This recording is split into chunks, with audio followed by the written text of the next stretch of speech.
The area of a rectangle is 63 cm squared. Its length and width are reduced by 4 cm and 2 cm respectively to form a square. We are now asked to find the area of the square. So first thing we have to do, we know that the original shape is a rectangle. So you know that length times width gave us 63. That's for the rectangle. They said they reduced the length by 4 and the width by 2. So length minus 4 times length W minus 2 will now give us the 4. That's area of the square.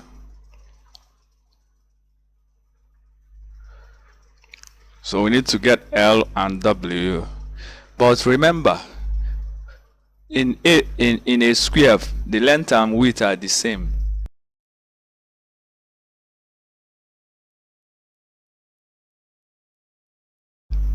As W minus 2.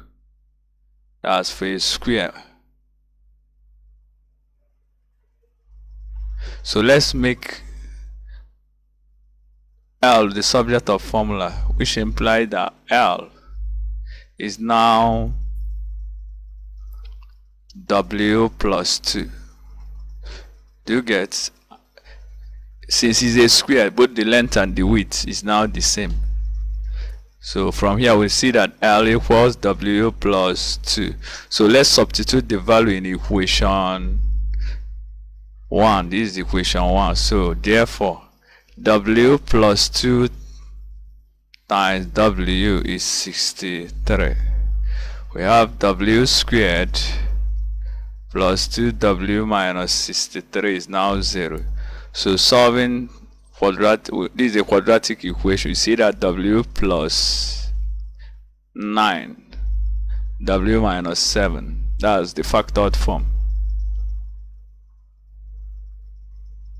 So we have W is minus 9 or 7. But you know that length is always a positive value. So this is the one we'll choose.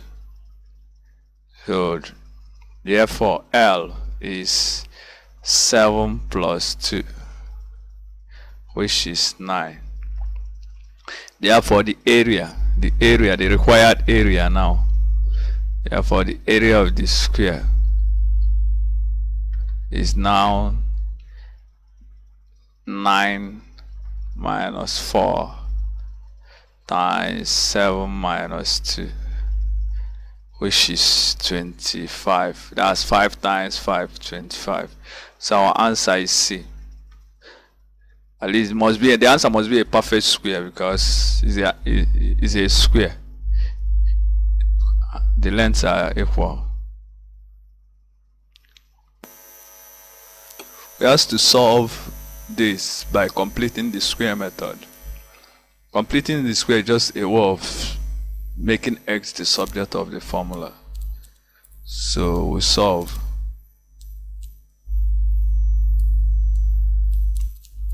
So the first thing we do, we move the constant term to the other side. So moving this to that side is now root 7. So next thing is to divide. To make it easier, we divide by each by coefficient of x squared. So we have x squared minus 6 over root 7x equals 1. I divided both sides by root 7. So finally we need to complete the square here. So which is now x minus half of this is 3 over root 7 all squared. After subtract the square of this, which is 3 over root 7 all squared. So you know why we do this? Remember, we're asked to make x the subject of formula, and we have x squared and x. So even if we factor x, there we still have one x left. So the best thing is to complete the square, like add it to make it a perfect square. So that's why we do this. With this now, we now have only one x. So we'll continue. This is x minus 3 over root 7 all squared equals, this goes over here to be plus. So this is now 1 plus. This goes over here. This is 9. That's 3 squared is 9 over 7. So we have 16 over 7. So the next thing is to move the square to that side. We move the square, so we have x minus 3 over root 7 is now equal to square root of 16 over 7. And we know square root of any number is plus or minus. Have two answers. So which is now plus or minus. Square root of 16 is 4. This one has no perfect square root, so that's what is left. So the next thing is to move the other. Next thing is to move this to this side. So we have x equals, this goes here to be plus or minus 4 over root 7. So which means that we have two answers. That's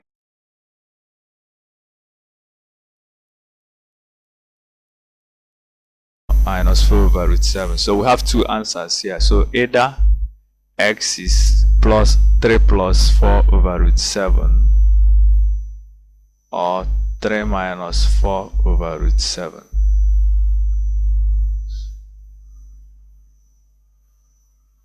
So we have 7 over root 7 or minus 1 over root 7.